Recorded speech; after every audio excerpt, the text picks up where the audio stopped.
Assalamualaikum warahmatullahi wabarakatuh. Bismillahirrahmanirrahim. Alhamdulillahirabbil alamin wassalatu wassalamu ala asrofil anbiya'i wal mursalin wa ala alihi washabbihi ajma'in. Amma ba'du. Yang saya cintai dan yang saya banggakan, seluruh kelas 10 SMK Ma'arif 2 Gombong. Jumpa lagi pada kesempatan kali ini. Kita pada pembahasan tentang pondok pesantren. Jadi pondok pesantren yang pertama itu berperan penting terhadap lahirnya Jam'iyah Diniyah Nahdlatul Ulama. Ini karena NU lahir dari ulama-ulama pondok pesantren. Nah, yang berikutnya, yang pertama yaitu bahwa peranan pesantren sebagai lembaga pendidikan. Jadi kita tidak bisa memungkiri bahwa yang namanya pondok pesantren merupakan sebagai lembaga pendidikan, bukan hanya sekedar sebagai sebuah pengajaran. Yang kedua, pondok pesantren sebagai lembaga pendidikan dakwah. Jadi santri di situ dididik agar nanti terkonsep menjadi pribadi yang memiliki tanggung jawab dakwah Islamiyah terhadap masyarakat. Yang ketiga yaitu peranan sebagai tempat pengabdian dan pelayanan masyarakat. Karena di pondok pesantren itu nanti santri juga dididik menjadi manusia-manusia pengabdian dan manusia yang memiliki semangat melayani masyarakat. Yang keempat, bahwa peran pondok pesantren terhadap lahirnya Nahdlatul Ulama. Jadi seperti awal yang kami sampaikan tadi, bahwa pondok pesantren berperan penting terhadap lahirnya Jam'iyah Diniyah Nahdlatul Ulama. Jadi itu nih materi tentang pondok pesantren. Berikut akan kami simpulkan.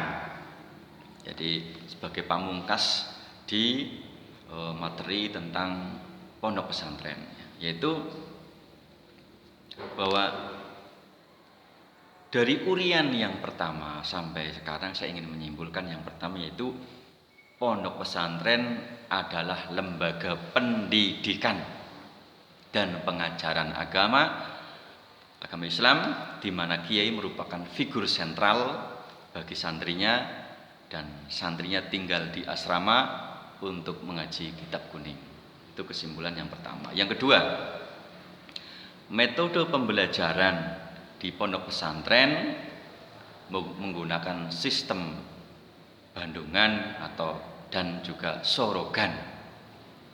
Ketiga, kesimpulannya yaitu pondok pesantren didirikan atas dasar tafaqquh fiddin yang bertujuan memperdalam agama agar terbentuk manusia yang bertakwa kepada Allah Subhanahu wa taala. Berkepribadian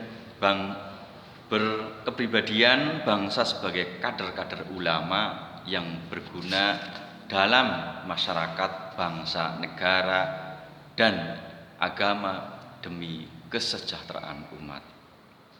Kesimpulan yang keempat dari materi yang sudah kita sampaikan, di dalam pondok pesantren terdapat 5 elemen yang tidak dapat dipisahkan, yaitu kiai, 1, 2, santri, 3, masjid, asrama, dan kitab kuning. Ini yang tidak bisa ditinggalkan. Disebut pondok pesantren ketika di dalamnya ada pengajaran kitab kuning. Kesimpulan yang kelima yaitu pola hidup para santri, hidup seadanya, ikhlas dan tabah, ukhuwah Islamiyah, mandiri, optimis, tawadhu, amal soleh, dan kepribadian yang disiplin. Nah, ini pola hidup para santri. Kesimpulan yang keenam yaitu pondok pesantren diklasifikasikan menjadi 3, yaitu yang pertama salaf atau pondok salaf, kedua pondok kholaf, dan yang ketiga yaitu perpaduan pondok salaf dan kholaf. Nah, pengertiannya, pesantren salaf merupakan pesantren yang tetap mempertahankan pengajaran kitab-kitab klasik tanpa mengenalkan pengetahuan umum. Ini salaf.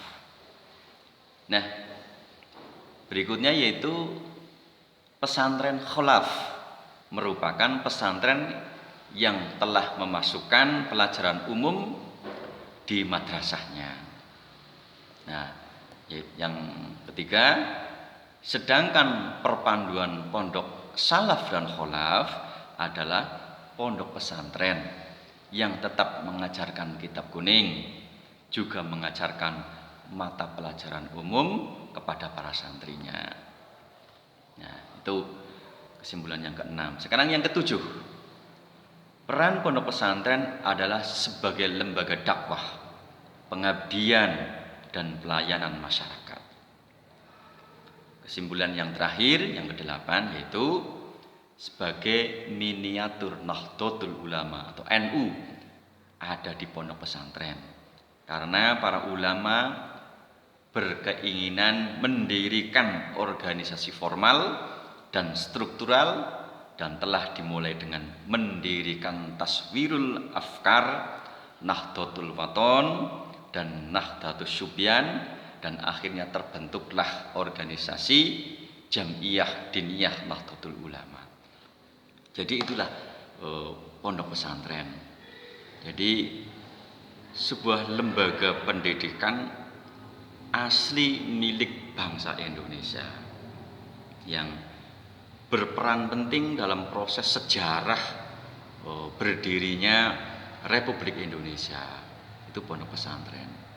Jadi diawali dari para ulama-ulama yang ada di pesantren, lahirlah organisasi atau jam'iyah, organisasi NU, yang itu dilahirkan oleh para ulama-ulama dari pesantren, oleh para pendirinya seperti Kiai Haji Hasyim Asy'ari dari Pondok Pesantren Tebu Ireng, Jombang.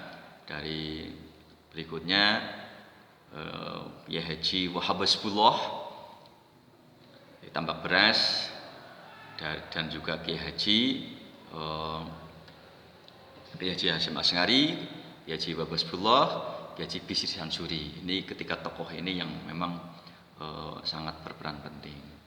Nah, Kiai Haji Hasyim Asy'ari tidak asal di dalam membentuk Jam'iyah Diniyah ini.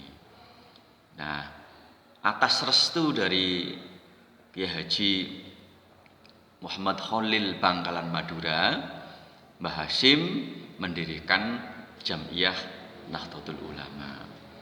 Ini tidak terlepas dari para santri-santrinya seperti Kiai Haji Wahab Hasbullah yang memang sangat getol, sangat semangat, militan sebagai motor berdirinya,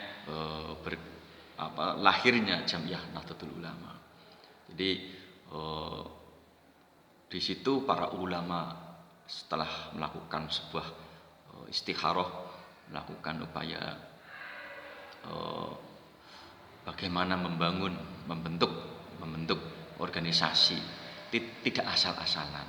Ada proses panjang yang dilakukan oleh Mbah Hasyim Asy'ari, oleh Mbah Wahab Hasbullah, oleh Mbah Bisri Sansuri, Mbah Fakih Mas Kumambang, Mbah Kiai Haji Romli Tamim, Mbah Kiai Haji Muhammad Khalil Bangkalan Madura.